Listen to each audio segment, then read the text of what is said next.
Maslatas novadā plānots attīstīt turisma kompleksu, kas iekļautu apkārtnē jau esošos iecienītos apskates objektus, kā arī tiktu veidots jauns piedāvājums.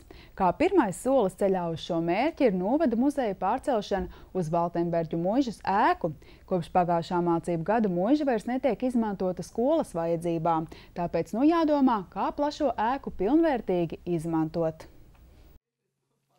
Iecer par to, ka reiz Mazsalaces novada muzejs varētu atrasties muižas ēkā, radusies pirms dažiem gadiem. Tad gūts Eiropas fondu finansējums projektam Mazsalaces novada muzejs seno Ziemeļvidzemes amata prasmju atspoguļotājs un būvniecības darbi muižas pirmajā stāvā varēja sākties. No jaunajās telpās ierīkotas 2 no muzeja patstāvīgajām ekspozīcijām un pamazām nāks klāt vēl citas. Pagaidām mēs esam atklājam tikai un vienīgi Valtera Hitchcocka skulptūru kolekciju un medību trofejas. Un tad vēl nāks mums vēsturiskā, tad ir, jo projekts ir Ziemeļvidzemes seno amatprasmu atspoguļojums, nāks vēl to mēs veidosim.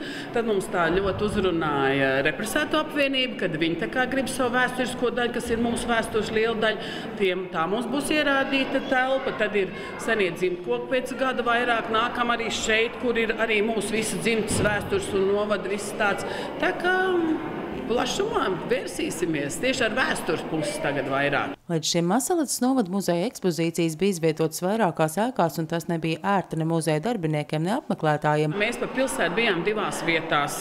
Ir tā, ka viņi no parka, varbūt nemeklēs, varbūt neaizbrauks, bet tepat garām nevar pabraukt tam muzejam. Un te ir tā vieta, kad mums jau bija tāpatās brauc ļoti daudz, bet es domāju, ka tagad kaut vai arī spēs to skaisto ēku apskatīt, kas tie skaistie ēkā ir kāds piedāvājums, un tad, kad ienāk, tad jau ir apmierināti visi, jā. Pagaidām muzejs aizņem apmēram 1/4 daļu muižas, taču jau novērtēts pagraba telpu potenciāls un arī muzeja apmeklētājs spriež, ko vēl šeit varētu ierīkot. Mēs jau te runājām, vai cik jauki būtu atvērt šeit guļamistabs, kā savā laikā muižkungi ir dzīvojuši, kabinetus iekārtot jau 2., 3. stāvā.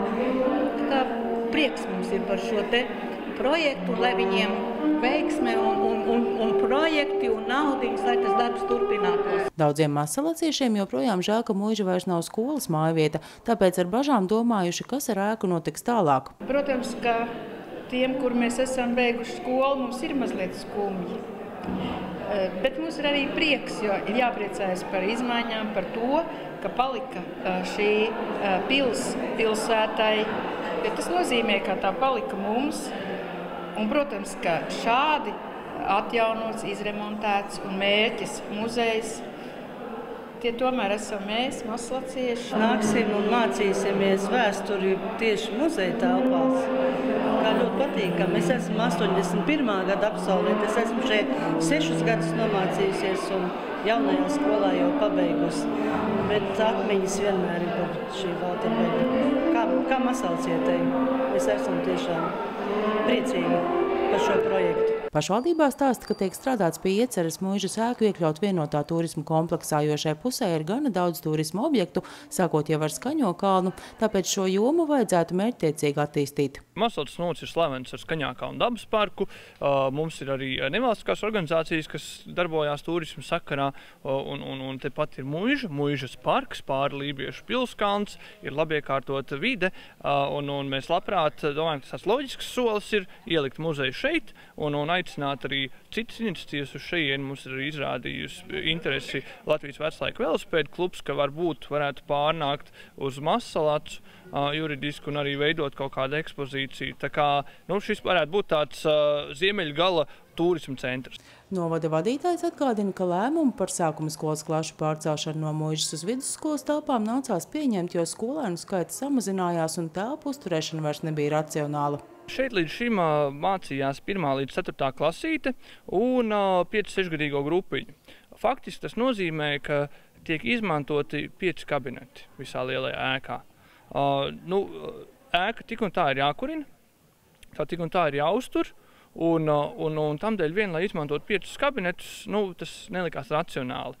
Turklāt arī vidusskolas ēkā tā kā ir manāms sarucis skolēnu skaits attiecībā par to, kādam skaitam šī ēka tika būvēta, mēs sapratām, ka mums vietas tur pietiek visiem, un šobrīd no 1. līdz 12. klasē bērni mācās vienā ēkā. Šobrīd Muižā atrodas arī novada sociālais dienests. Savukārt vasarās šī apkārtne ir iecienīta nometņu rīkošanai, tāpēc 4. stāvā vajadzētu pilnveidot viesnīcas iespējas. Tāpat telpas atvērtas nevalstisko organizāciju vajadzībām, kā arī citām iniciatīvām.